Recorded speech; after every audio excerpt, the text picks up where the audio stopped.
There's something running your life right now. Multiple things, actually. And the strangest part is that you're completely unaware of them. They're not controlling you against your will. They're not forcing you to do anything. They're simply operating in the background, shaping every decision you make, every thought you think, every emotion you feel. And because they operate outside your conscious awareness, you mistake them for your own choices. This is not a failure on your part. This is not a sign that you're weak-willed or broken or somehow less capable than other people. This is evidence that you're human. This is evidence that your mind is working exactly as it was designed to work, which is to say, the vast majority of your mental processes happen below the threshold of consciousness. Your conscious mind is like the tip of an iceberg, and everything beneath the surface is doing the actual work that keeps you moving through your life. Most people spend their entire existence believing they're in conscious control of their behavior. They tell stories about why they made decisions. They rationalize their choices. They believe they're making rational assessments of situations and acting based on logic. But if you look closely, if you really examine your own behavior over time, you'll start to notice patterns. You'll start to see that you're not as unpredictable as you thought. You're not as unique in your decision-making as you believed. You're following scripts. You're responding to invisible cues. You're being moved by forces you never learned to recognize. The psychological effects we're about to explore are not new discoveries. Psychologists, neuroscientists, and behavioral researchers have been studying these phenomena for decades. The work is well established. The evidence is substantial. What's interesting is how invisible these effects remain in everyday life. People read about them, learn about them, understand them intellectually, and then they go right back to being controlled by them without noticing. This script is different. We're not going to give you information and move on. We're going to make these effects visible. We're going to show you exactly how they're operating in your life right now. We're going to train your awareness to start noticing these patterns as they happen. And once you start noticing, you can't stop. Once you see the invisible architecture of your mind, you can't unsee it. The strange part is that understanding these effects doesn't necessarily free you from them. Knowledge isn't automatically power. Knowing how a magic trick is performed doesn't make it any less entertaining. Knowing that you're subject to cognitive biases doesn't necessarily prevent you from experiencing them. But it does change something. It creates a space between stimulus and response. It gives you a moment where choice becomes possible. And in that moment, everything can shift. What we're exploring today is the machinery, the hidden operating system, the invisible hand that's guiding your behavior, your emotions, your relationships, your career, your entire existence. 25 different psychological effects, each one operating right now, each one shaping who you are and how you move through the world. Some of these will feel immediately recognizable. You'll spot yourself in them instantly. Some will take longer to integrate. Some might even feel uncomfortable because they expose parts of yourself you've been avoiding looking at. But all of them are true. All of them are operating. All of them are ruling you more than you realize. The structure of invisible control. Before we dive into the specific effects, we need to understand the basic structure of how invisible control works. This is essential because once you understand the architecture, you'll start seeing how these effects connect to each other, how they reinforce each other, and how they create a complete system of behavioral control that keeps you moving in particular directions. The first principle is that your brain is an efficiency machine. It's constantly trying to minimize the amount of conscious thought required to navigate life. Think about how much processing power it takes to drive a car when you first learn. You have to consciously think about every movement. Where's the steering wheel? How much do I turn? How hard do I press the gas? How do I coordinate all these things simultaneously? It's exhausting. Your mind is working at full capacity. But after you've driven for a few thousand hours, something changes. Driving becomes automatic. You can drive across town while thinking about completely different things. You can have a full conversation while navigating traffic. You can even arrive at your destination and not remember the drive. Your brain has learned to perform this complex task automatically, below the threshold of consciousness. This is efficiency. This is your brain working well. The problem is that your brain applies this same efficiency principle to everything. It doesn't just apply it to driving. It applies it to decision-making, to relationship patterns, to work habits, to how you interpret information, to what you believe is true, to what you think is important. Anything you do repeatedly, anything that becomes routine, your brain starts to automate. And the more automated something becomes, the less conscious awareness you have of it. This automation is the gateway for invisible control.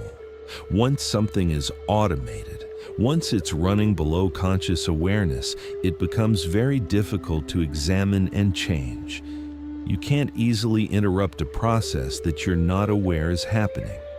You can't examine a thought pattern that feels like objective reality rather than a thought pattern. You can't change a behavior that feels like your own authentic choice rather than an automated response. The second principle is that your conscious mind is slow and expensive. Conscious thought requires glucose. It requires energy. It requires attention that you could be using for other things. So your brain has developed all kinds of shortcuts, heuristics, rules of thumb, quick mental algorithms that allow you to make decisions without full conscious deliberation. These shortcuts work amazingly well most of the time. They allow you to navigate a complex world without having to think carefully about every single decision. But these shortcuts also create systematic errors. They create biases. They create predictable patterns in how you make decisions, what you believe, and how you behave. And because these shortcuts are so automatic, because they feel like objective truth rather than shortcuts, you rarely question them. The third principle is that your brain is not interested in truth. It's interested in survival. Your brain's primary job is to keep you alive. Everything else is secondary. So your brain is constantly evaluating situations for threat. It's constantly scanning for danger. It's constantly asking, is this safe? Should I approach or avoid? Is this person an ally or a threat? Is this situation similar to other dangerous situations I've encountered? This threat detection system is powerful. It's fast. It operates largely below conscious awareness, and it works incredibly well for actual threats. But in modern life, most of the threats your brain is detecting are not actual physical threats. They're social threats, psychological threats, ego threats, and your threat detection system responds to these threats the same way it would respond to a lion. It triggers your fight or flight response. It makes you defensive. It makes you reactive. It pushes you toward survival behaviors that are often counterproductive in a modern social context. The fourth principle is that your brain is a storyteller. It's constantly creating narratives to explain your experience. It's constantly constructing meaning. This is essential for making sense of the world, but it's also the source of tremendous self-deception. Because once your brain creates a story, it protects that story. It looks for evidence that confirms the story and ignores evidence that contradicts it. It defends the story against challenge. It makes you believe the story is objective truth when really it's just a narrative your brain constructed. These 4 principles, automation, shortcuts, threat detection, and storytelling, form the basic architecture of invisible control. And the 25 psychological effects we're about to explore are specific manifestations of these principles. They're specific ways that this invisible architecture shapes your behavior and your life. Why you don't notice. Here's the question that naturally arises. If these effects are so powerful, if they're ruling your life, why don't you notice? Why don't you see them operating? Why does it feel like you're in conscious control? The answer has several parts. First, you don't notice because you're inside the system. It's like asking a fish to notice the water. The water is so fundamental to the fish's environment that the fish doesn't notice it. It's just the baseline. Similarly, these psychological effects are so fundamental to how your mind works that they feel like the baseline of reality. They feel like objective truth. They don't feel like effects at all. Second, you don't notice because these effects are designed to hide themselves. Your brain evolved to show you the outputs of its processing, not the processing itself. You're aware of your thoughts, but not the neural mechanisms that created those thoughts. You're aware of your emotions, but not the chemical processes that generated those emotions. You're aware of your decisions, but not the mental shortcuts that led to those decisions. Your conscious mind has access to the final product, but not the assembly line. Third, you don't notice because noticing would be destabilizing. If you became fully aware of all the ways your mind is being shaped by forces outside your control, it would be psychologically overwhelming. It would create cognitive dissonance. You believe you're in control. Recognizing that you're not would require reorganizing your entire sense of self. So your mind actively resists this recognition. It actively maintains the illusion of conscious control. Fourth, you don't notice because these effects are often adaptive. They serve you. They help you. An automatic threat detection system helps keep you safe.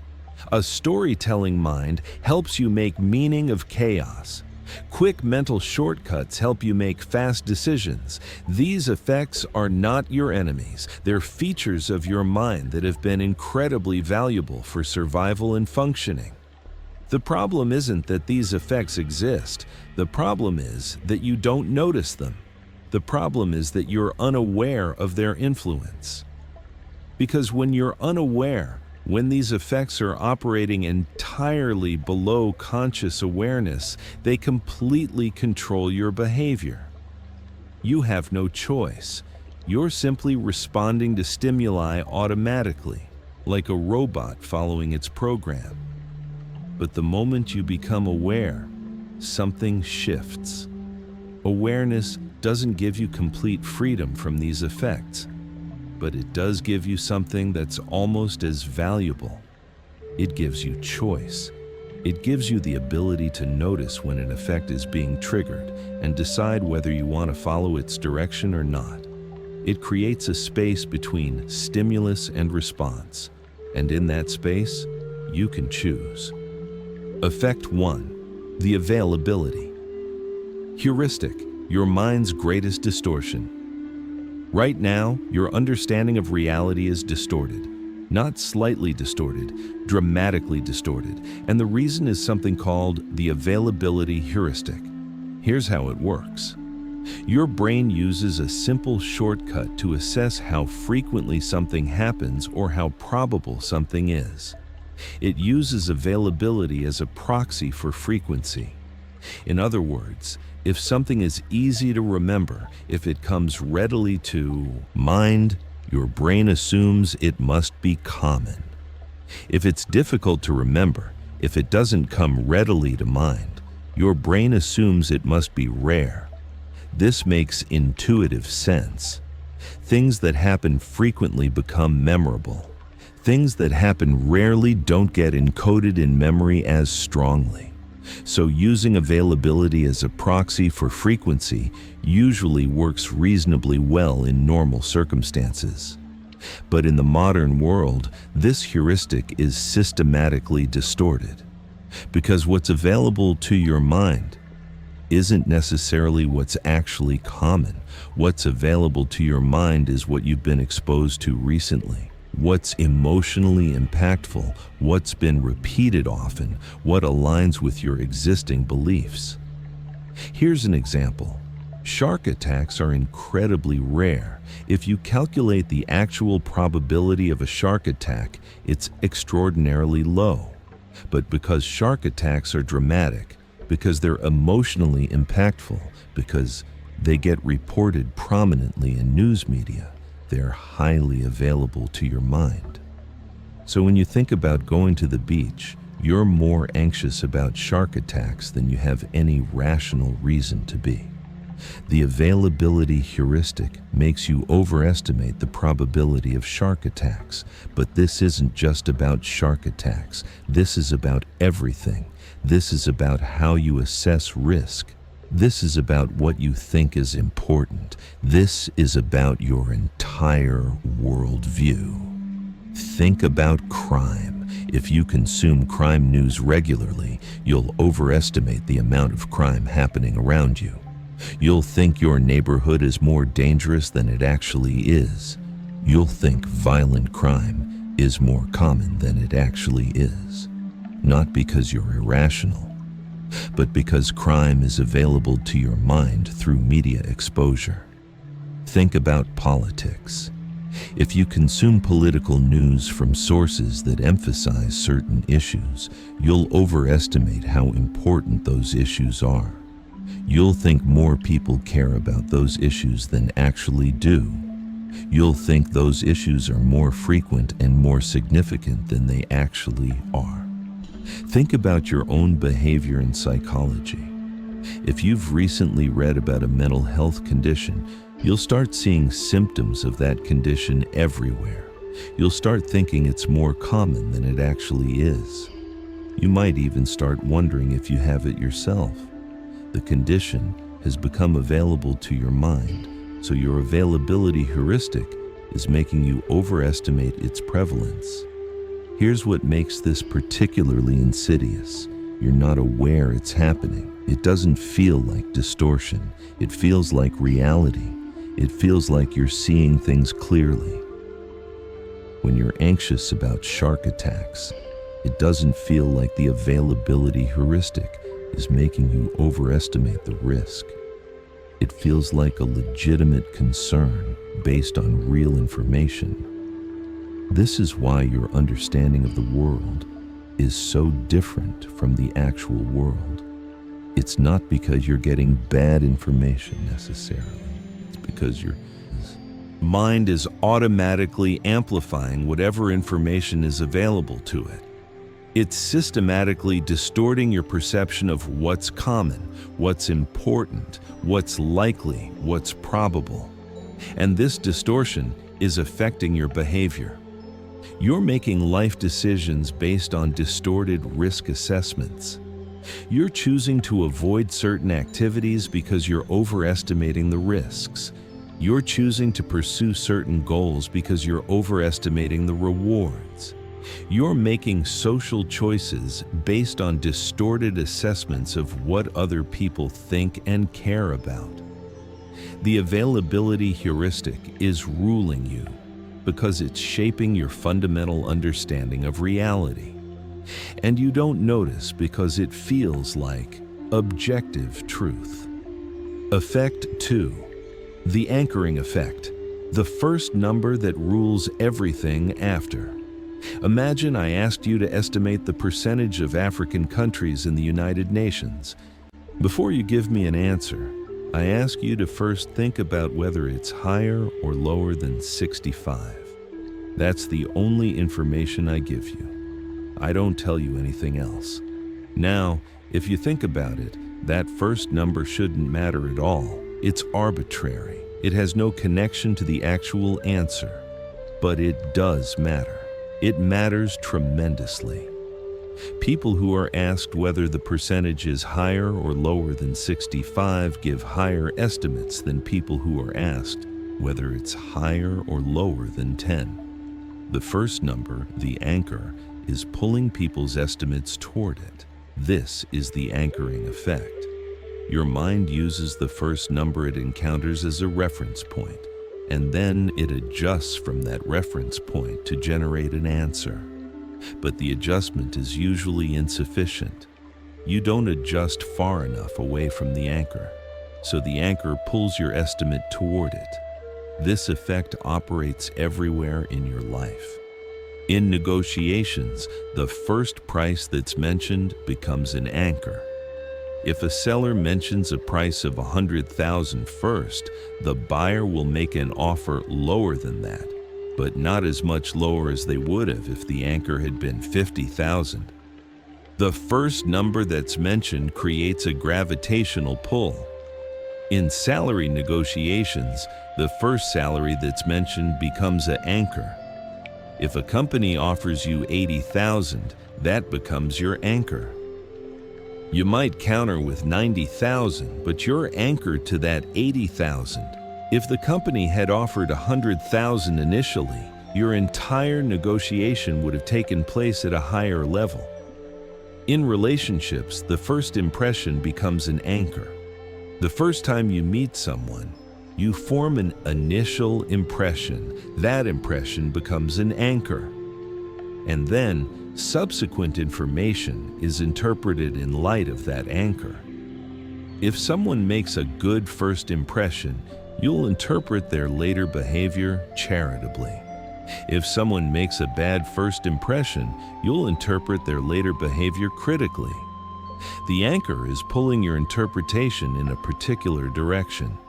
In self-perception, your past becomes an anchor. If you've thought of yourself a particular way for a long time, that self-perception becomes an anchor. New information about yourself is interpreted in light of that anchor. If you've seen yourself as shy, you'll interpret social successes as anomalies and social failures as confirmations of your shyness. The anchor is pulling your self-perception. What makes the anchoring effect particularly powerful is that you're not aware it's happening. It doesn't feel like the first number mentioned is biasing your judgment. It feels like you're making a rational assessment. You're adjusting from the anchor to get to what you think is the truth. But you're not adjusting enough. The anchor is ruling you, and you don't notice. This effect is so powerful that even when people know about it, even when they're explicitly told that they're being subjected to the anchoring effect, it still works. Awareness doesn't eliminate the effect. It might reduce it slightly, but the effect persists. Effect 3. The sunk cost fallacy. Your past is controlling your future. You've invested in something. You've already spent time, money, effort, and now you're faced with a decision. Should you continue investing, or should you stop? The rational answer depends entirely on the future. Is the investment likely to pay off in the future? If yes, continue. If no, stop. The past investment is irrelevant to the decision. It's already gone. It's not coming back. The only thing that matters is whether the future investment is worthwhile. But your mind doesn't work that way. Your mind looks at the past investment and says, I've already invested this much. If I stop now, all that investment will be wasted. So you should continue. This is the sunk cost fallacy. You're allowing sunk costs that are already incurred and can't be recovered to influence your current decisions. And this is ruling your life in ways you probably don't realize. In your career, you might stay in a job you hate because you've already spent 5 years there. You've already invested in becoming good at the job. You've already built relationships. You've already sacrificed other opportunities. If you leave, all of that becomes sunk cost. So you stay. But rationally, your past investment shouldn't matter. What should matter is this job serving me going forward? If it's not, you should leave, regardless of past investment. In your relationships, you might stay in a relationship that's no longer serving you because you've already invested years in it. You've built a life together. You've created memories. You've invested emotionally. Leaving would mean that investment was wasted. So you stay. But your past investment shouldn't determine your future. What should determine your future is this relationship serving me going forward? In your hobbies, you might continue pursuing something you've lost interest in because you've already invested time in it. You've already gotten to a certain skill level. You've already told people you do this thing. So you continue. But your past investment shouldn't determine what you do with your time. What should determine it is, do I actually enjoy this anymore? The sunk cost fallacy is particularly powerful because it's reinforced by another psychological effect, the need for consistency. You want your life to be consistent. You want your past decisions to have been correct. If you made a bad decision in the past, you don't want to admit it. So you rationalize the bad decision. You tell yourself it was actually good. And then you continue investing in the bad decision to prove that it was good. The result is that your past is ruling your future. The money you've already spent is controlling how you spend your current money. The time you've already invested is controlling how you invest your current time. The decisions you've already made are controlling the decisions you're currently making. And here's the part that really makes you realize how much this is ruling you. This effect is so powerful that even when people explicitly know about it, even when they're trying to avoid it, it still works. People read about the sunk cost fallacy and think they'll avoid it, and then they find themselves in a situation and realize they're falling into the exact trap they were trying to avoid. The past is still controlling the future. Effect 4. The mere exposure. Effect. Familiarity is programming you. You know this effect. You've experienced it countless times. You hear a song for the first time and you don't like it. It's weird. It's different. It doesn't match your musical preferences. But then you hear it again, and again, and again. And gradually, your opinion shifts. By the 10th time you hear it, you actually like it. By the 20th time, you love it. This is the mere exposure effect. Familiarity breeds liking. The more you're exposed to something, the more you tend to like it. And this isn't because you've rationally reconsidered the stimulus and decided it's actually good. It's purely a function of exposure. Familiarity creates liking automatically. This effect is powerful, it's pervasive, and it's controlling your preferences in ways you don't realize. In advertising, this effect is used relentlessly. Companies know that if they can get their brand name in front of you enough times, you'll start liking it. You'll start preferring it over competitors, not because the product is actually better, but because it's familiar. So they bombard you with advertisements. They create brand saturation. And your mere exposure effect kicks in and makes you prefer the familiar brand. In politics, this effect is used to make candidates seem likable. The more times you see someone's face, the more you hear their name, the more you're exposed to them, the more you tend to like them. That's why politicians spend so much money on advertising and visibility.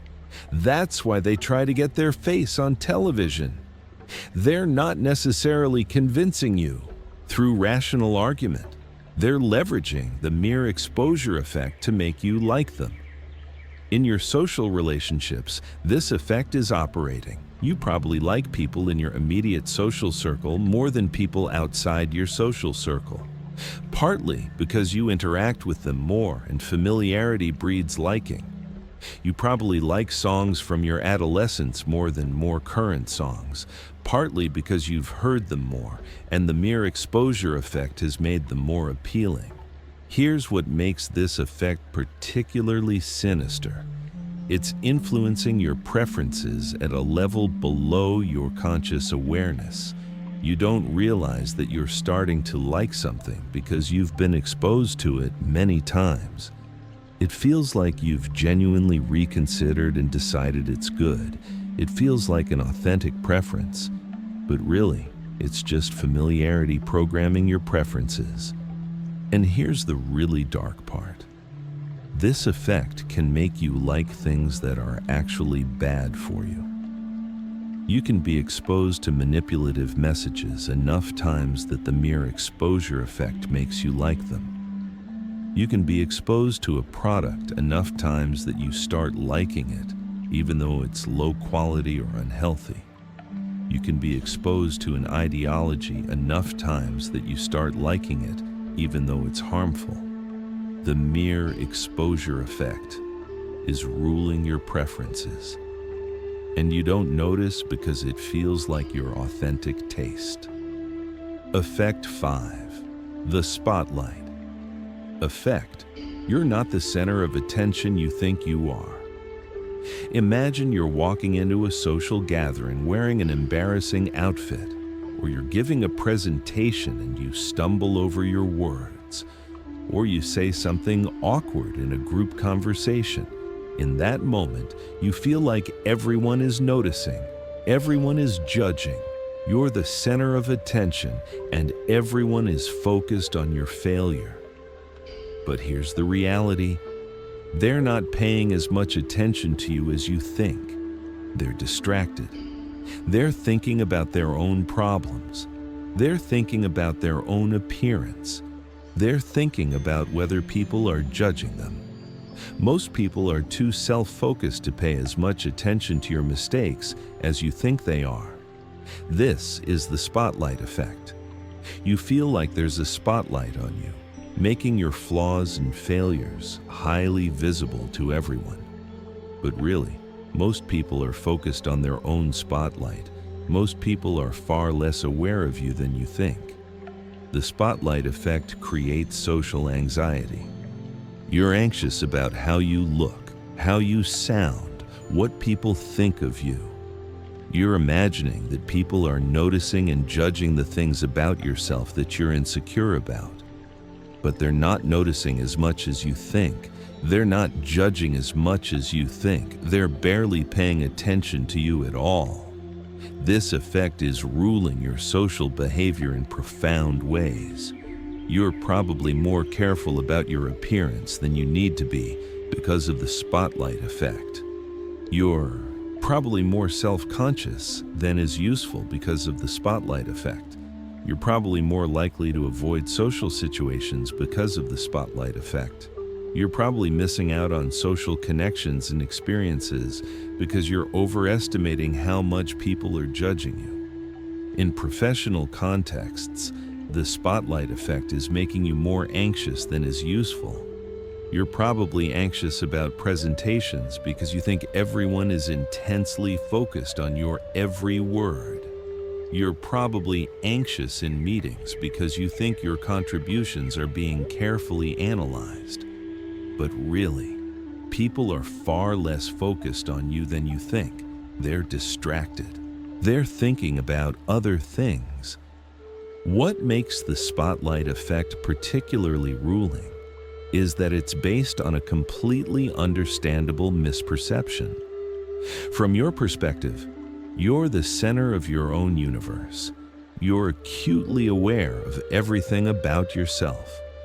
So it makes intuitive sense that other people would be equally aware of you, but they're not. Other people are the center of their own universes. They're acutely aware of everything about themselves. You're just part of the background scenery. And here's the part that really shows how much this effect is controlling you.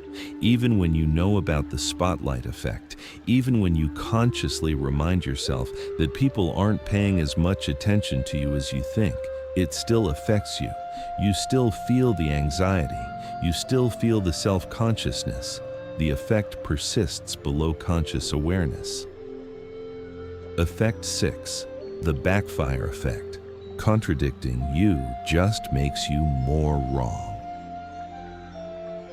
Let me present you with a fact. It contradicts something you believe. What happens? You might expect that confronting you with contradictory evidence would make you reconsider your belief. You might think that you'd engage with the evidence rationally and update your worldview. But that's not usually what happens. What usually happens is something called the backfire effect. When you're presented with information that contradicts your beliefs, you don't update your worldview. Instead, you double down. You become more confident in your original belief. You come up with reasons why the contradictory evidence is wrong. You find flaws in the logic or methodology or source, and you end up believing your original position more strongly. This is backfiring. This is the opposite of what you'd expect to happen. You'd expect that more evidence would lead to more accurate beliefs, but often more evidence just leads to more entrenched beliefs. The backfire effect is ruling your worldview in profound ways. It's making it nearly impossible for you to change fundamental beliefs, even in the face of overwhelming evidence. It's making political divisions wider. It's making conspiracy theories more resilient. It's making you more confident in your existing beliefs even when those beliefs are wrong. Here's an example. Imagine you believe that vaccines are dangerous. Someone presents you with evidence that vaccines are safe and effective. What happens? According to the backfire effect, you don't reconsider your belief. Instead, you become more confident that vaccines are dangerous. You find reasons to distrust the evidence. Maybe the research was funded by Big Pharma. Maybe the researchers had an agenda. Maybe the evidence is being suppressed, and you end up more convinced of your original position. Or imagine you believe that climate change is not happening. Someone presents you with evidence that climate change is real and caused by humans. What happens? You find reasons to distrust the evidence. Maybe the scientists have an agenda. Maybe the data is manipulated. Maybe it's a natural cycle that has nothing to do with humans, and you end up more convinced of your original position. The backfire effect is called the illusory truth effect, combined with belief polarization. When your belief is challenged, instead of opening yourself to the possibility that you might be wrong, you become defensive. You protect the belief. You rationalize why the contradictory evidence doesn't actually contradict your belief. And in the process, you become more entrenched. What makes this particularly ruling is that it operates automatically. You don't consciously decide to double down when contradicted. It just happens. You find yourself coming up with reasons why the evidence is wrong. You find yourself becoming more confident in your original position, and it all feels rational. It all feels like you're just thinking clearly and seeing the flaws in the contradictory evidence. Effect 7. The false consensus. Effect: you think everyone agrees with you. Imagine you have a particular political belief. You think most people in your country share your belief. You think your belief is the normal, common position. You think the people who disagree with you are a small minority. But here's the reality. You're probably overestimating how much your belief is shared. you're probably overestimating how common your position is. This is the false consensus effect. You assume that your beliefs and values are more widely shared than they actually are.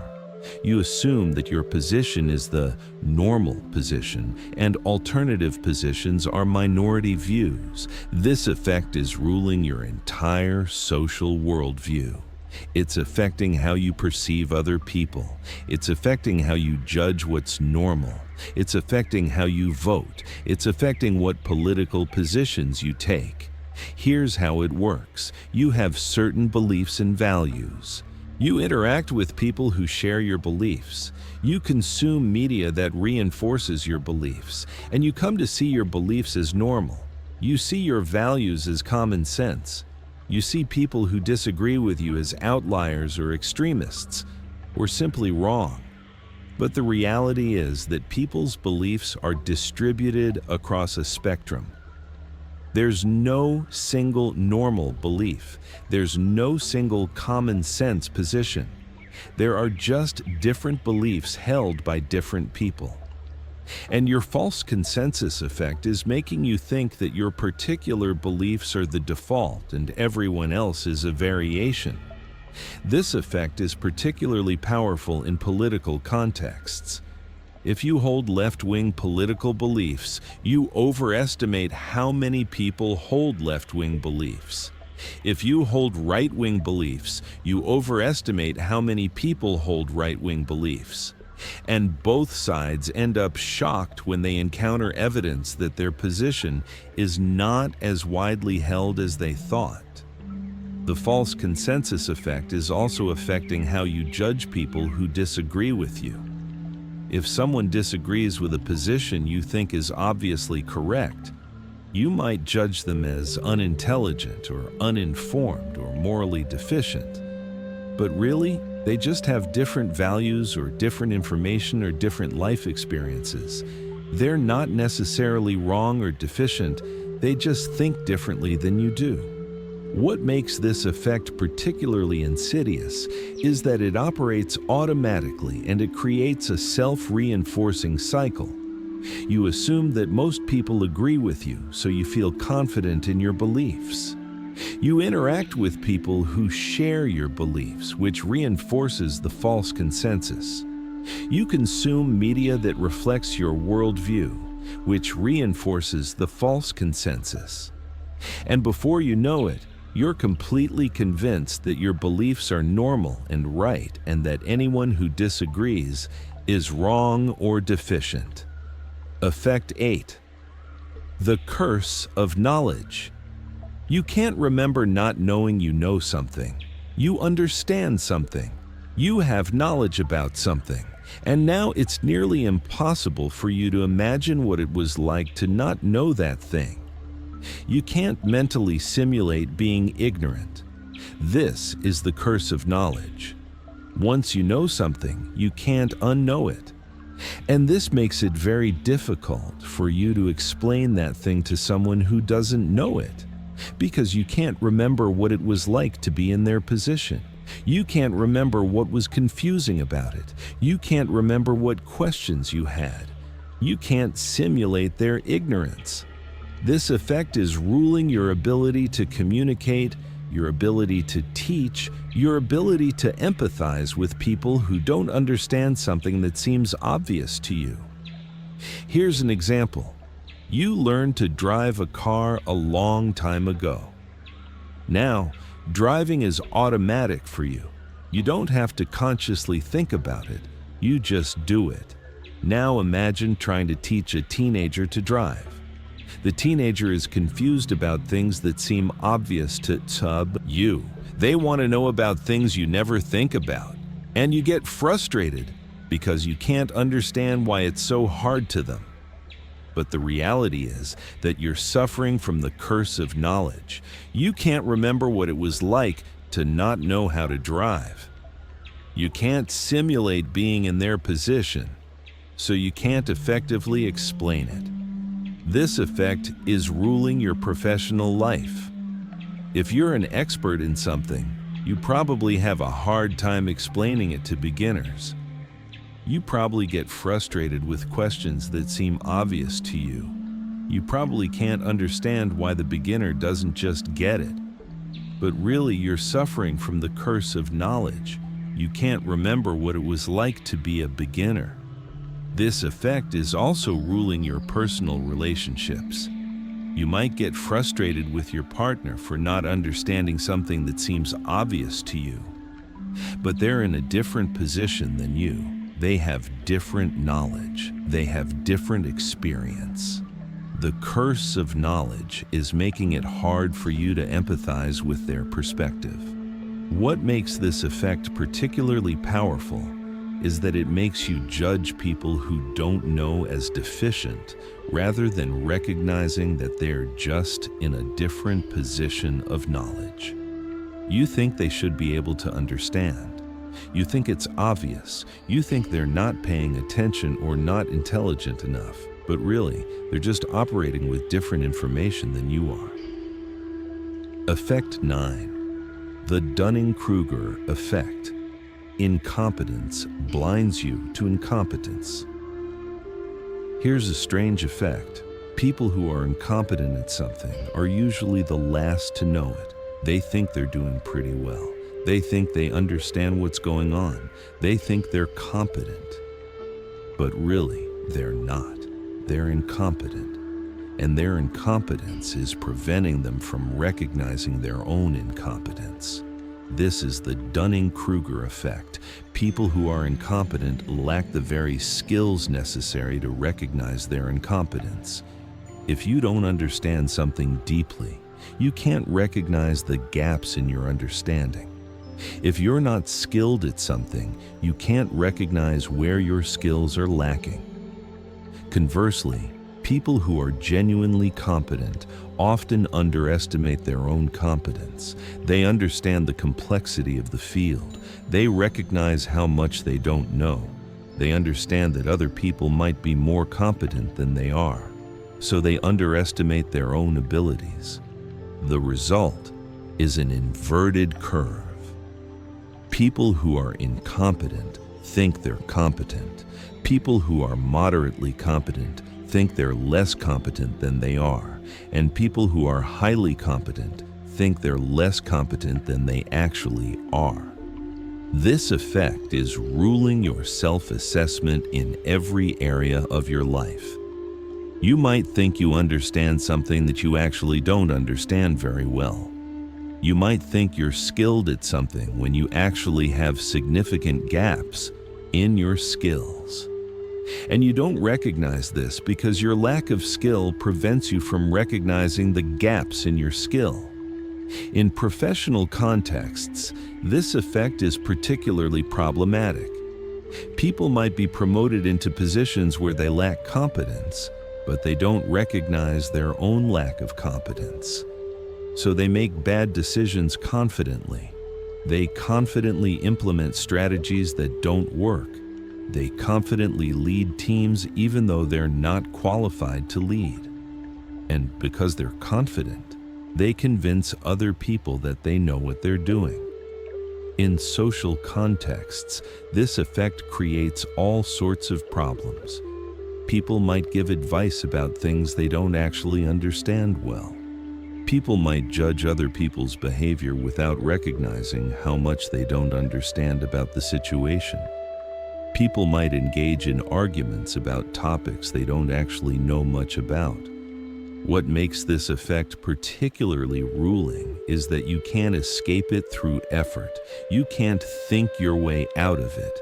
You can't become aware of it and avoid it, because awareness doesn't help. If you're incompetent, you don't recognize it even after learning about the Dunning-Kruger effect. You just apply the effect to your new knowledge.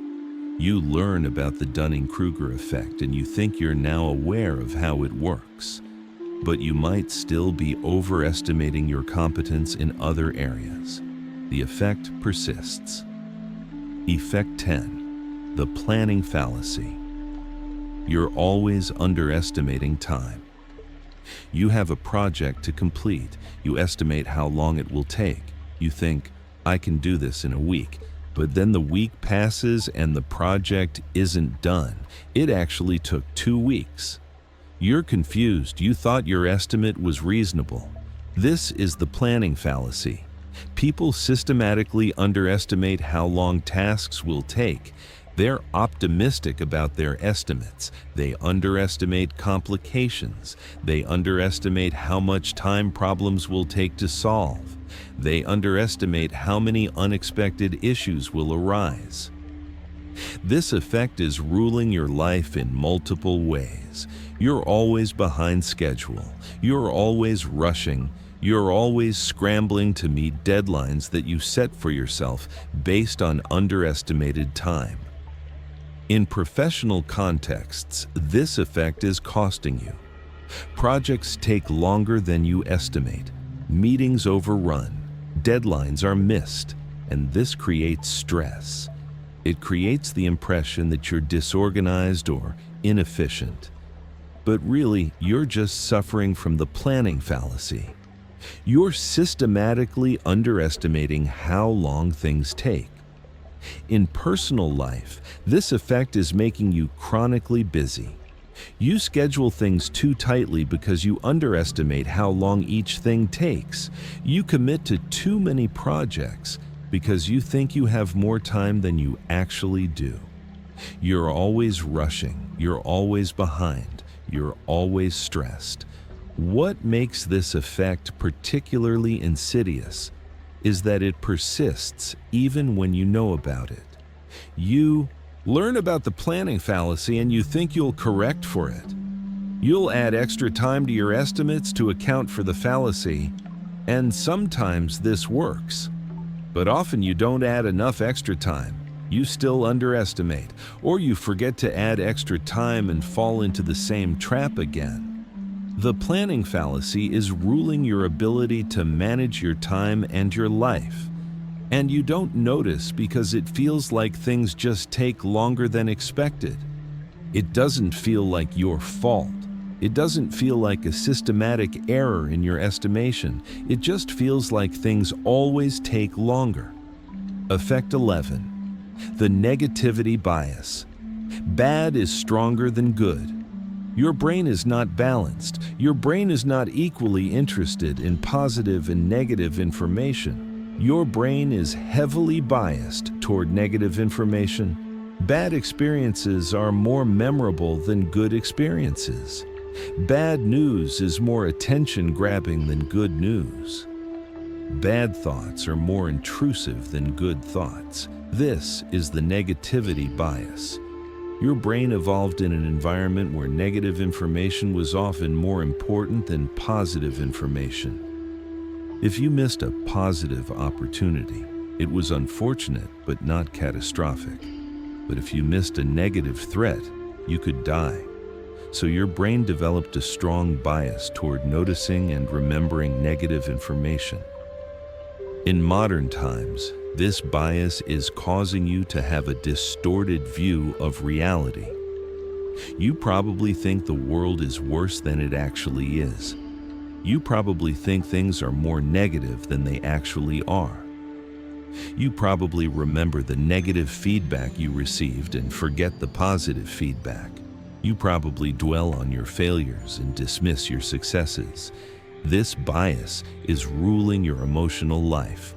You have a great day, and then someone says something slightly critical, and it ruins your mood. The negative feedback overrides the good day. That's the negativity bias at work. The bad is stronger than the good. In media consumption, this bias is causing you to consume disproportionately negative news. News media knows about the negativity bias. They know that negative stories are more attention-grabbing, so they disproportionately focus on negative stories. Crime, disaster, conflict, failure, these are what gets coverage.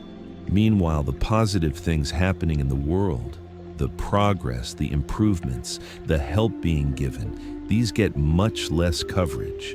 So if you form your worldview based on media, you'll think the world is worse than it actually is.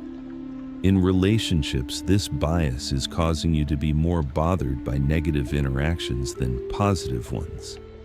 You might have a great conversation with someone and a few days later have one awkward moment. The negative moment sticks with you more than the positive conversation. You might feel more hurt by criticism than gratified by praise. What makes this bias particularly ruling is that it's affecting your behavior in ways you're not aware of.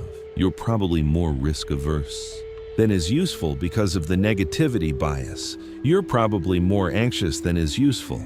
You're probably avoiding more opportunities than is useful, all because your brain is overly focused on potential negatives and underly focused on potential positives.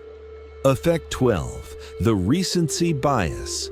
You remember recent more than relevant. What was the weather like 3 weeks ago on this day? Most people don't remember, but if I asked what the weather was like yesterday, most people would remember. This is the recency bias. Your brain weights recent information more heavily than older information. Recent is more available to your mind than past. This bias is ruling your decision-making in significant ways. You're probably making decisions based on recent experiences that don't actually reflect long-term patterns. You had a bad experience recently, so you think everything is bad. You had a good experience recently, so you think everything is good. Recent is overriding pattern.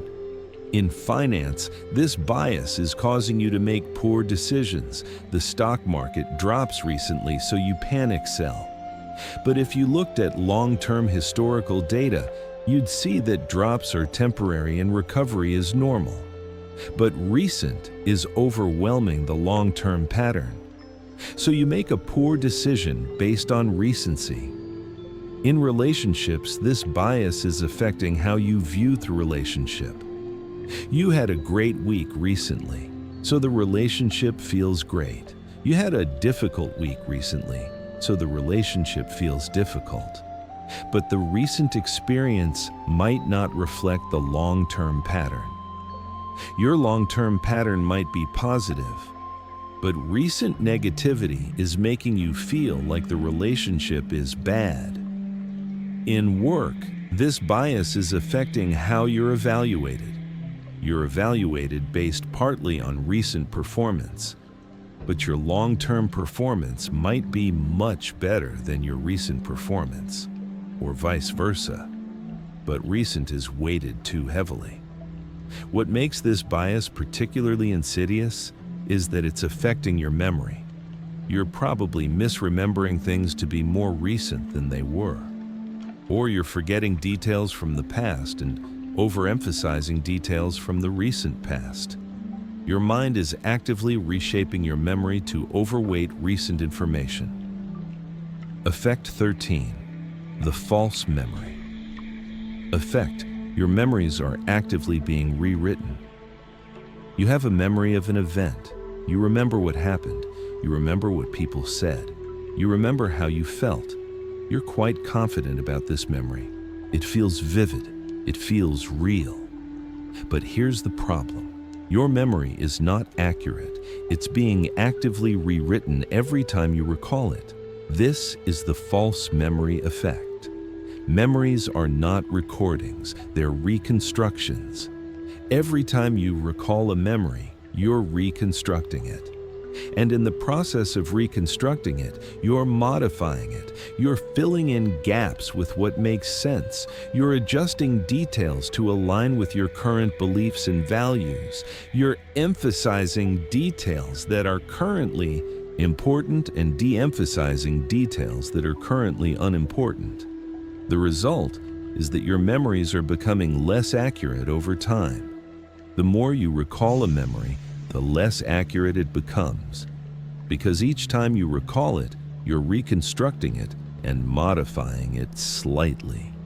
The modifications accumulate. This effect is ruling your understanding of your own past.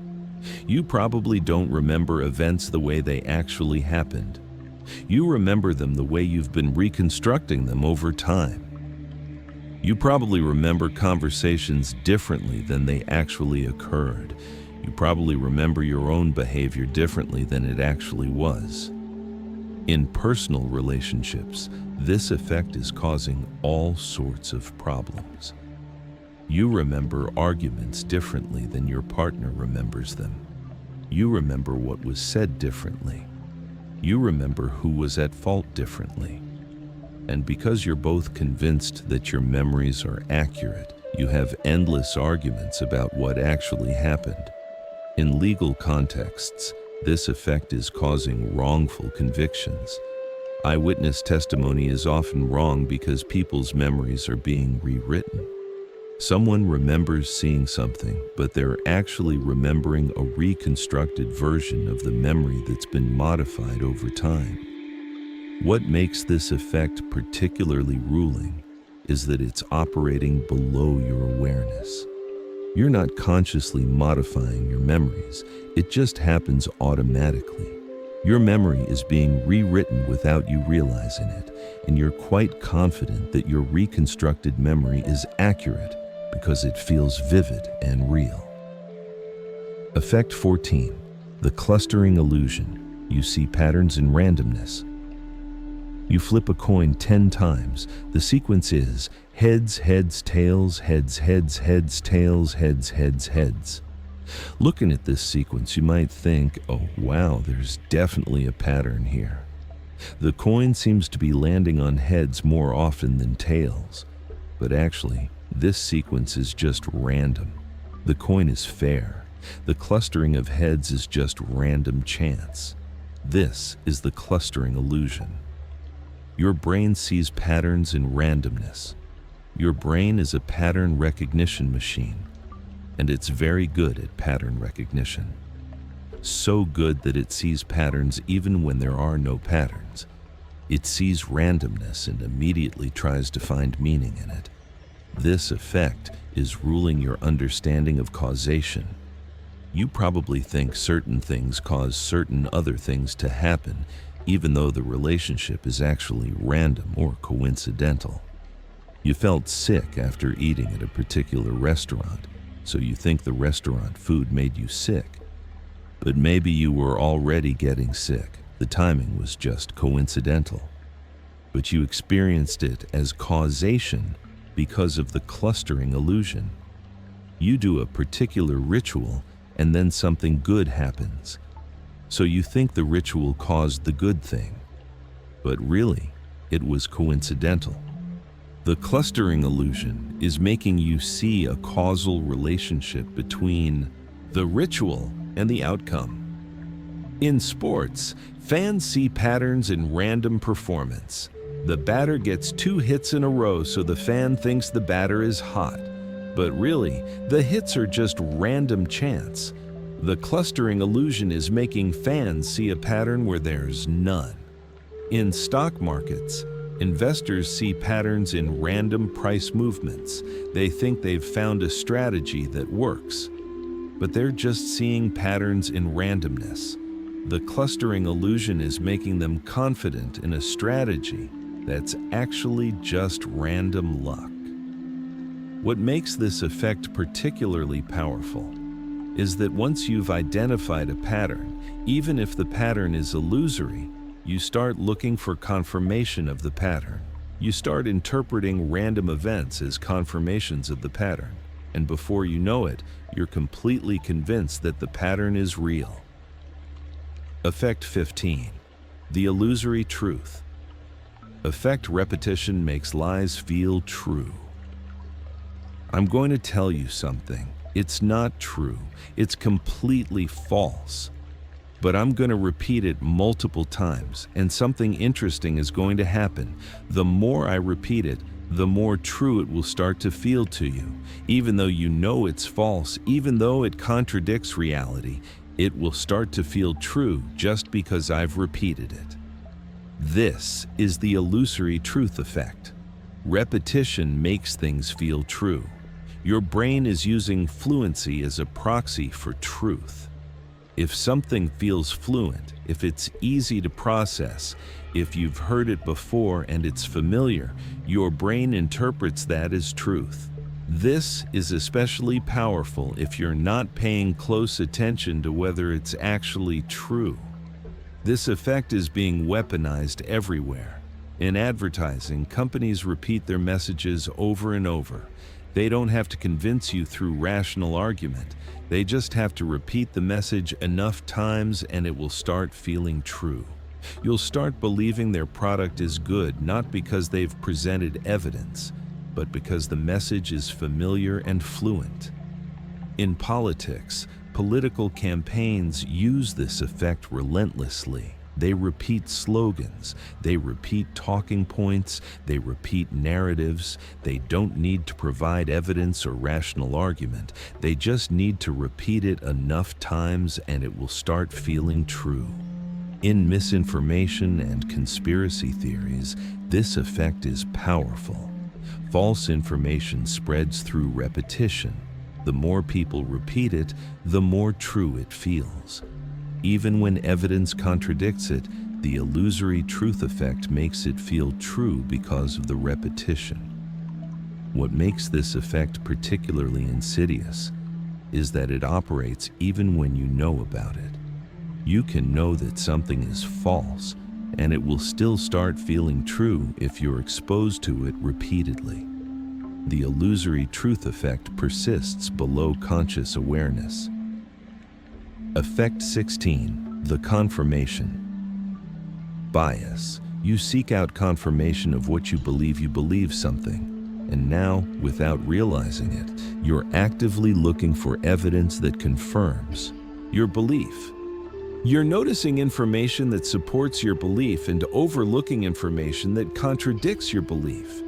You're interpreting ambiguous information as confirmation of your belief. This is confirmation bias. This effect is ruling your entire belief system. It's making your belief self-reinforcing. Once you believe something, you're automatically looking for confirmation of that belief. And because you're looking for confirmation, you find confirmation. And the confirmation makes you believe even more strongly. Here's an example. You believe that people of a particular ethnicity are untrustworthy. Now you're going to interpret interactions through this lens. If someone of that ethnicity is rude to you, it confirms your belief that they're untrustworthy. If someone of that ethnicity is kind to you, you might interpret it as an exception or assume they have ulterior motives. Either way, you're interpreting the interaction to confirm your belief. Or imagine you believe that your boss doesn't respect you. Now you're going to interpret your boss's behavior through this lens. If your boss gives you critical feedback, it confirms your belief. If your boss gives you praise, you might interpret it as insincere or think they're just trying to manipulate you. Either way, you're interpreting the behavior to confirm your belief. This effect is making you immune to contradictory evidence. Because you're automatically filtering out contradictory evidence and looking for confirmatory evidence, contradictory evidence doesn't actually change your beliefs. It just gets dismissed or reinterpreted. What makes this effect particularly ruling is that it operates automatically and it creates a self-reinforcing cycle. You believe something, so you look for confirmation. You find confirmation because you're looking for it, so your belief gets stronger. So now you're even more convinced and you look for even more confirmation. The cycle feeds itself. Effect 17. The fundamental attribution. Error. You blame character instead of circumstance. Someone cuts you off in traffic. Your immediate thought is, what an aggressive jerk. They're a bad driver. They're selfish. You're attributing their behavior to their character. But now imagine, that person just found out their kid is in the emergency room. They're distracted. They're panicked. They're not paying attention to traffic. But you don't know that. From your perspective, they're just a bad driver. This is the fundamental attribution error. When someone's behavior is negative, you attribute it to their character rather than their circumstances. You assume they're that way because of who they are, not because of what's happening in their life. But here's the interesting part. When you behave badly, you don't make the same attribution. You attribute your behavior to circumstances. You say, "I didn't sleep well. I'm stressed. I was having a bad day." You're not a bad person. You just did a bad thing because of circumstances. This is a massive double standard. You attribute others' behavior to character and your own behavior to circumstances. And this double standard is ruling how you judge people. In the workplace, this effect is causing problems. Your coworker makes a mistake and you think, "They're incompetent." But when you make a mistake, you think, "I was distracted. I didn't have enough information." You're making different attributions for the same type of event. In relationships, this effect is causing unnecessary conflict. Your partner snaps at you and you think, "They're being mean." But you snap at them and you think, "I'm just stressed." You're making different attributions for the same type of behavior. What makes this effect particularly ruling is that it's affecting your judgment of entire categories of people. If a group of people engages in a behavior you don't like, you attribute it to their character. They're lazy. They're irresponsible. They're dishonest. You're not considering the circumstances that might be influencing their behavior. You're making a blanket character attribution. Effect 18. The actor-observer. Bias. You're too harsh on others. Related to the fundamental attribution error is the actor-observer bias. When you're the actor, when you're behaving, you attribute your behavior to circumstances. But when you're the observer, when you're watching someone else behave, you attribute their behavior to character. This creates a bias in how you judge other people. You're harsher on other people than you are on yourself. When others fail, you think it's because they lack ability or effort. When you fail, you think it's because circumstances were difficult or you didn't have enough information. This effect is ruling how you judge people and how you interact with them. You're probably more critical of other people than you realize. You're probably more understanding toward yourself than you are toward others. And this creates an imbalance in your relationships. Effect 19. The false consensus. Effect extended. Your opinion is the normal opinion. You have an opinion, and you think that most other people share your opinion. You think your position is the mainstream position. You think people who disagree with you are outliers. But the reality is that people's opinions are much more diverse than you think. What you perceive as normal or common sense is actually just your opinion plus the opinions of people you're in contact with who share your opinion. This effect is ruling your sense of what's normal and acceptable. You're probably wrong about what most people believe. You're probably overestimating how much your particular position is shared. And this overestimation is affecting how you judge people who disagree with you. Effect 20. The bystander effect. Others make you less helpful. Imagine someone is in distress. They need help. If you're alone and they need help, you're likely to help. But if there are other people around, something interesting happens, you're less likely to help. The presence of other people somehow makes you less likely to help. This is the bystander effect. The more people are present in a situation, the less likely any individual is to help. This is partly because of diffusion of responsibility. You assume someone else will help, so you don't. And everyone else is making the same assumption, so no one helps. This effect is ruling your behavior in groups. When you're alone, you're probably more helpful. When you're in a group, you're probably less helpful. You're probably less likely to speak up. You're probably less likely to take action. The presence of others is making you less likely to do what you know is right.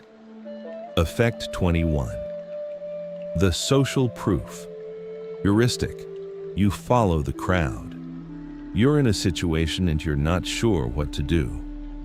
But then you notice what other people are doing and you do the same thing.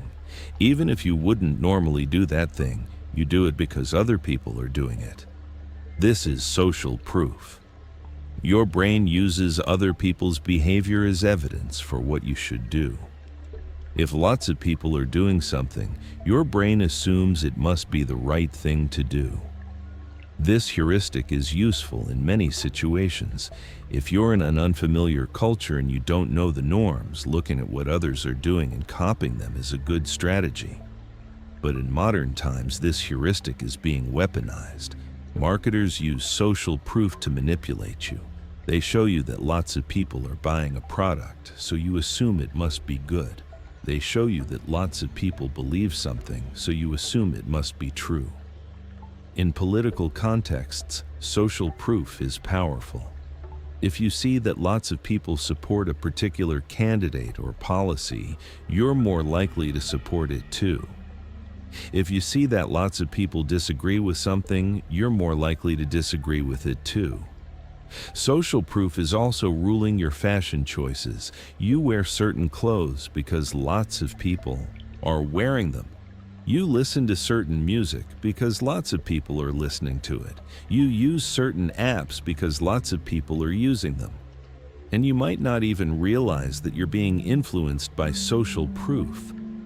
It feels like your authentic choice. What makes social proof particularly powerful is that it operates at a level below conscious awareness. You're not consciously thinking, lots of people are doing this, so I should do it. You're just noticing what others are doing and naturally following along. Effect 22, the endowment effect. You overvalue things because you own them. You own something. It becomes more valuable to you simply because you own it. If you try to sell it, you ask a higher price than you would pay to buy it. If someone offers to trade you something else for it, you overestimate the value of what you own and underestimate the value of what they're offering. This is the endowment effect. Your brain values things you own more highly than things you don't own. Simply owning something increases its perceived value. This effect is ruling your consumer behavior. You're probably reluctant to sell things you own even when someone offers a fair price. You're probably reluctant to replace things even when the replacement is better. You're probably reluctant to throw things away even when you don't use them. The endowment effect is making you hold on to things. This effect is also ruling your decision-making. Once you've chosen something, you overvalue it. Once you've committed to a path, you overvalue the path you've chosen. The endowment effect is making you stick with your choices, even when other choices might be better. In negotiations, this effect is affecting both sides. Both sides overvalue what they own and undervalue what the other side is offering. Both sides think they're getting the worst deal. And sometimes negotiations fail because of this mutual overvaluation. What makes this effect particularly ruling is that it's affecting your judgment. You're not consciously choosing to overvalue things you own.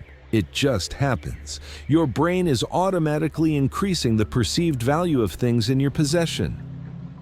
Effect 23. The scarcity bias. Rare makes you want more. Something is rare. Something is in limited supply. Something is scarce. And immediately you want it more. You think it's more valuable. You think you need to act fast or you'll miss out. This is the scarcity bias. Your brain interprets scarcity as value. If something is scarce, your brain assumes it must be valuable or important. This bias evolved for good reasons. In ancestral times, scarcity often did indicate value. If food was scarce, it was important to get as much as you could. If resources were scarce, competition was fierce. So your brain developed a bias toward things that are scarce. But in modern times, this bias is being weaponized. Marketers create artificial scarcity. They tell you that only a few items are left in stock.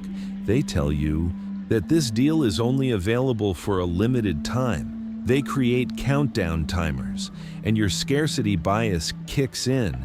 You feel urgency. You feel like you need to act now or you'll miss out, and you make purchases you wouldn't normally make. In negotiations, this bias affects pricing. If you believe something is scarce, you believe it's valuable, and you're willing to pay more for it. Sellers know this, so they emphasize scarcity. They tell you only a few are available. They tell you many others are interested, and you're willing to pay more. What makes this bias particularly powerful is that it operates automatically. You don't consciously think, this is scarce, therefore I want it. You just feel the urgency. You just feel the pull, and you respond to it. Effect 24, the declinism effect. You think things were better in the past. You have a sense that things used to be better. You think the past was better than the present. You think previous generations had it better. You think the world is getting worse. This is declinism. Your brain has a bias toward believing that things are declining, that the past was better, that the present is worse. This bias is partly caused by the negativity bias we discussed earlier. You remember negative things more than positive things. So when you think about the past, you remember the positive things and forget the negative things. This makes the past seem better than it actually was. It's also partly caused by the availability heuristic. Things that happened recently are more available to your mind than things that happened in the distant past. You're more aware of current negative events than past negative events, so the present seems worse than the past. Declinism is also partly caused by nostalgia. You have fond memories of the past. These memories are often idealized and inaccurate, but they feel real to you. So you think the past was better. This bias is ruling your perspective on the world. You probably think things are worse than they actually are. You probably think the future will be worse than it actually will be. You're probably more pessimistic than is warranted by the actual data. What makes this bias particularly ruling is that it's affecting your motivation and engagement with the present. If you think things used to be better and things are getting worse, you're less motivated to improve things. You're less engaged with the present. You're more focused on the past. Effect 25, the IKEA effect. You love things because you made them. You build something yourself. You assemble something. You create something. And now you love it. You think it's amazing. You overestimate its quality. You're proud of it. But if someone else had created the exact same thing, you probably wouldn't think it was that great. You'd be critical of it. You'd notice flaws. You'd be unimpressed. This is the IKEA effect. You overvalue things you've created or assembled yourself. Simply participating in the creation process increases your perceived value of the object. This effect is ruling your judgment of your own creations and contributions. You probably overestimate the quality of your work. You probably overestimate the value of your ideas. You probably overestimate your own abilities and contributions. In organizations, this effect is creating all sorts of dynamics. People who've invested work in a project are more attached to the project. They overvalue the project. They're reluctant to change it, even if changes would improve it. They're defensive when the project is criticized. In personal projects, this effect is affecting your judgment. You've spent time on something, so you overvalue it. You've invested effort, so you're more attached. You've created something, so you think it's better than it probably is. What makes this effect particularly interesting is that the amount of effort you invest determines how much you overvalue the result. The more effort you've put in, the more you overvalue it. So if you've spent weeks on a project, you'll overvalue it more than if you'd spent days on it. The interconnected system. Now that we've explored 25 different psychological effects, it's important to understand that these aren't separate phenomena occurring in isolation. They're interconnected. They feed each other. They reinforce each other. They create a complete system of invisible control. Think about how these effects interact. The availability heuristic is shaping what information is available to your mind. The confirmation bias is causing you to look for confirmation of beliefs that are based on available information.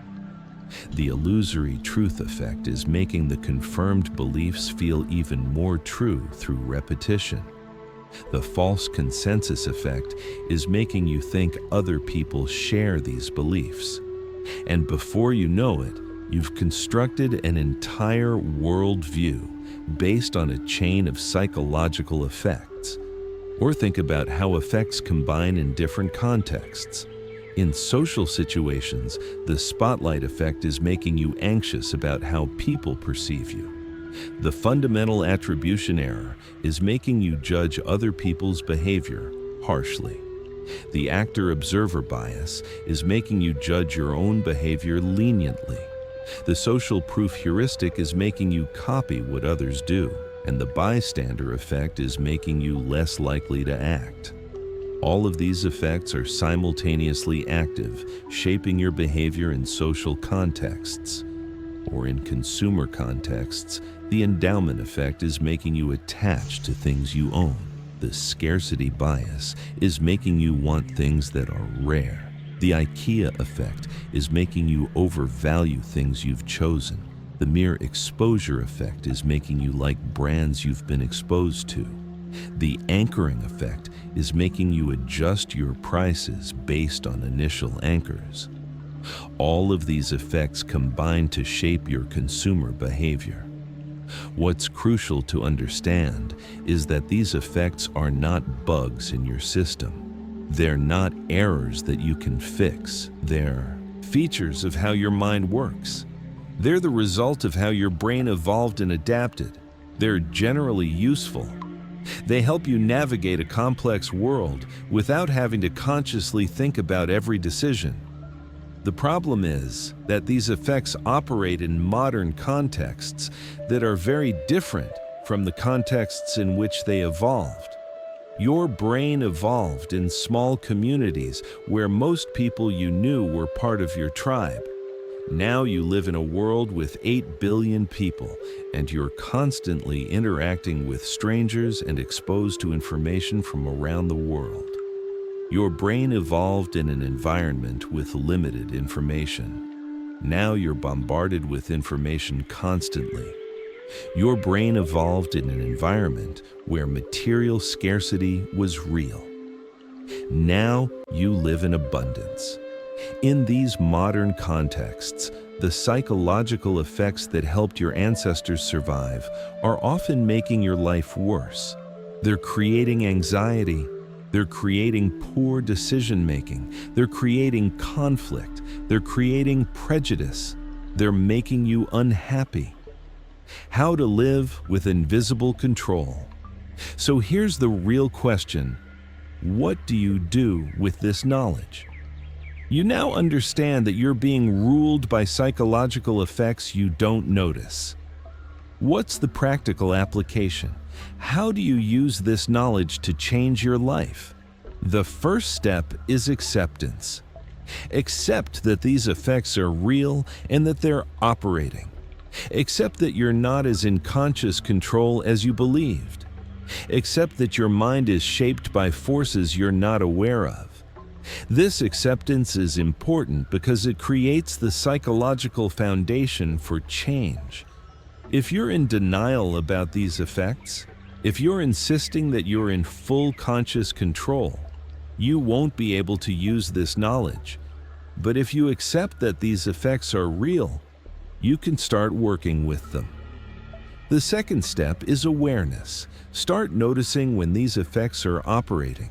Start paying attention to your own behavior and your own patterns. When you make a decision, ask yourself, is this decision based on rational analysis, or is it based on one of these psychological effects? When you feel an emotion, ask yourself, is this emotion appropriate to the situation, or is it being amplified by a psychological effect? This is not easy. These effects are designed to operate below conscious awareness. But with practice, you can start noticing them.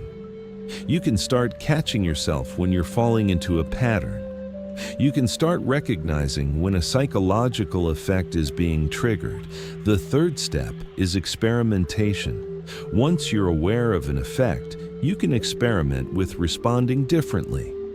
If you notice that the availability heuristic is making you overestimate how dangerous something is, you can actively seek out accurate data about the actual risk. If you notice that social proof is making you do something you don't actually want to do, you can consciously choose not to follow the crowd. The fourth step is compassion. Once you understand that these psychological effects are operating in everyone, you can be more compassionate toward people's behavior. When someone makes a poor decision, you can recognize that they're likely being ruled by psychological effects, not that they're stupid or bad. When someone behaves in a way that bothers you, you can recognize that they're likely responding to psychological effects, not that they're intentionally trying to bother you. The fifth step is systems thinking. Recognize that you're not trying to fight these effects individually. You're trying to set up your life in such a way that these effects are working in your favor rather than against you. You're trying to structure your environment, your information diet, your relationships, your habits, in such a way that psychological effects push you toward the outcomes you want rather than away from them. The real ruling force. But here's what's truly interesting.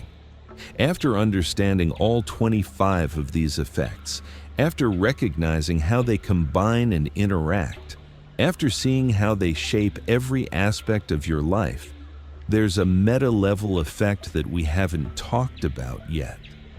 The real ruling force is your attention.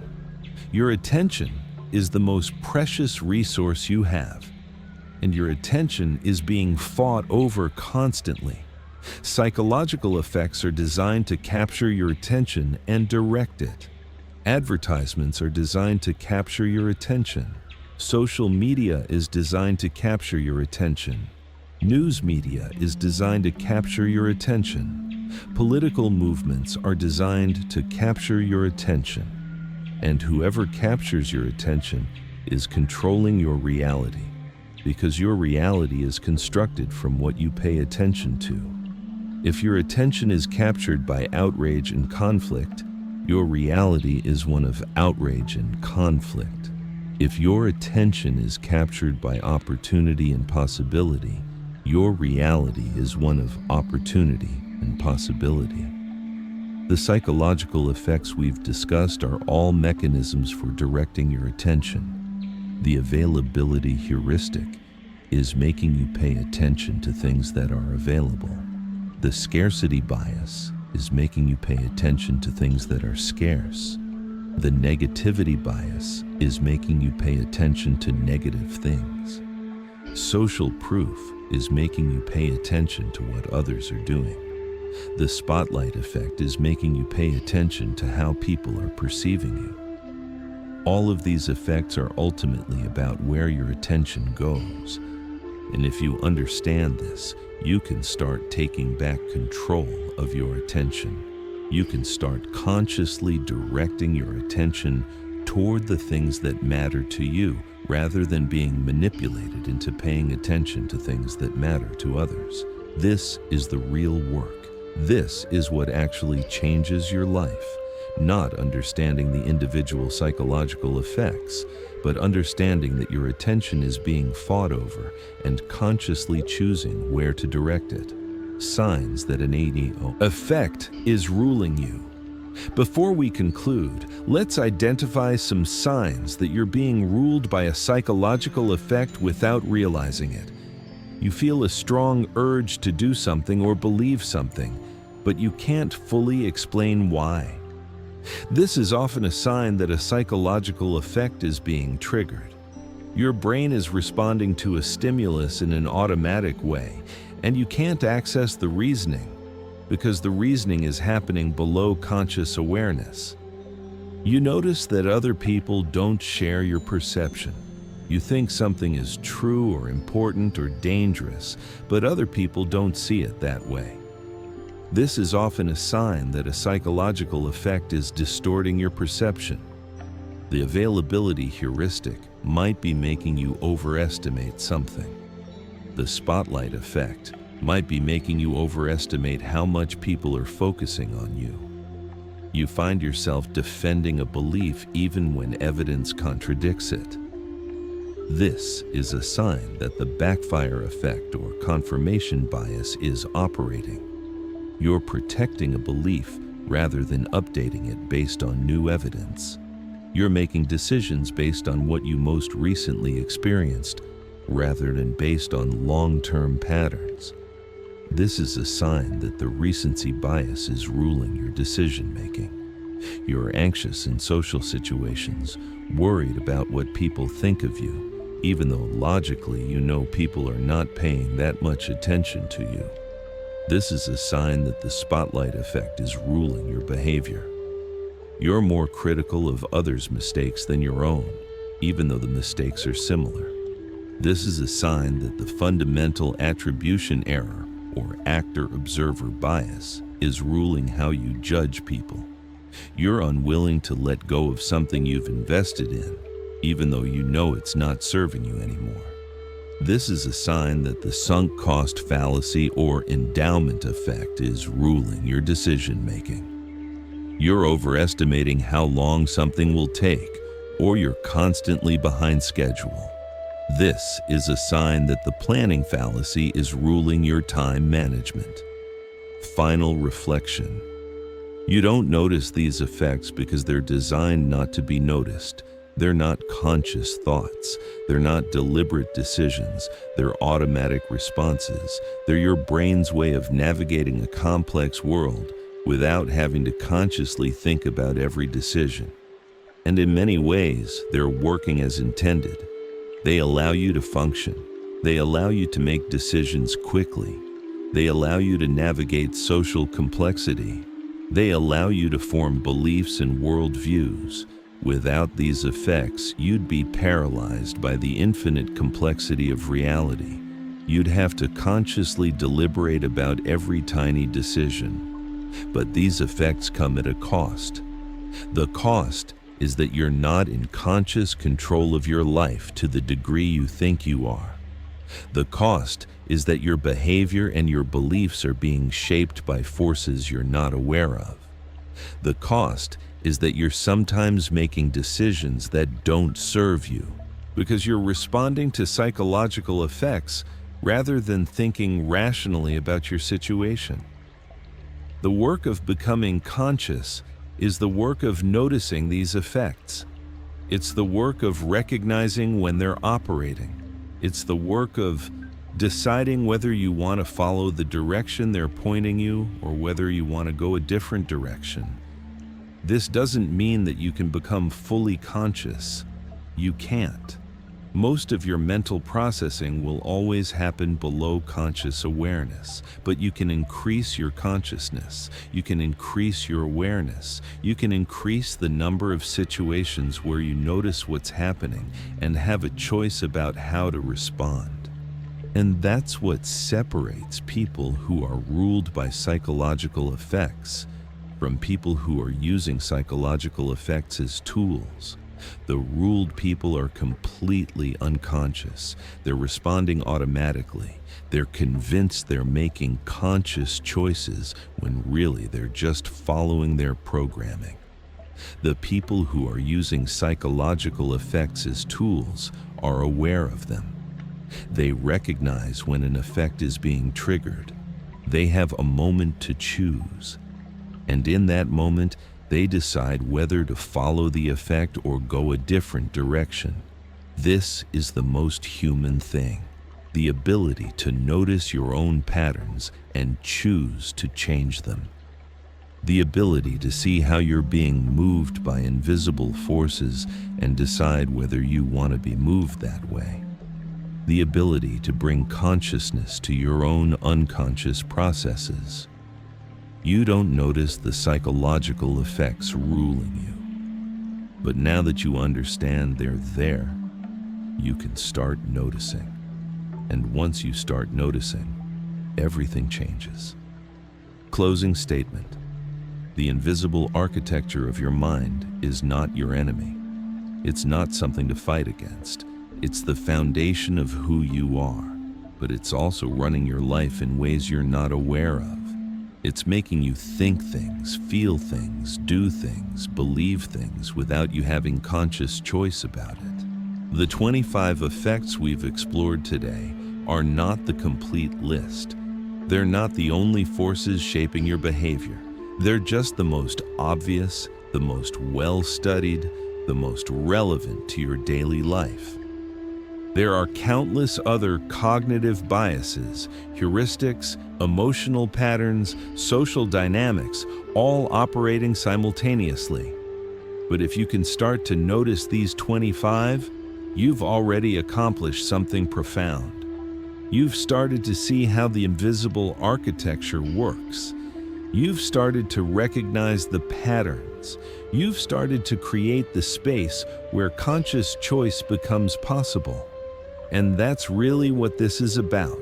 It's not about perfect knowledge. It's not about becoming fully conscious. It's about creating enough awareness that you have some degree of choice. It's about noticing when you're being ruled and deciding whether you actually want to be ruled in that direction. Everything you do, everything you think, everything. You believe it all has causes. Much of those causes are operating below your conscious awareness, but now you know they're there. Now you can start noticing them. And now you have a choice. The question is, will you use this knowledge? Will you become more conscious? Will you notice when these effects are ruling you? Or will you go back to living your life unaware, assuming that you're making free conscious choices when really you're responding to invisible forces? The effects will continue to operate either way. The difference is whether you notice them or not, whether you're conscious or unconscious, whether you have choice or not. These are the 25 psychological effects that quietly run your life. You don't notice them, but now you know they're there. And knowing changes everything.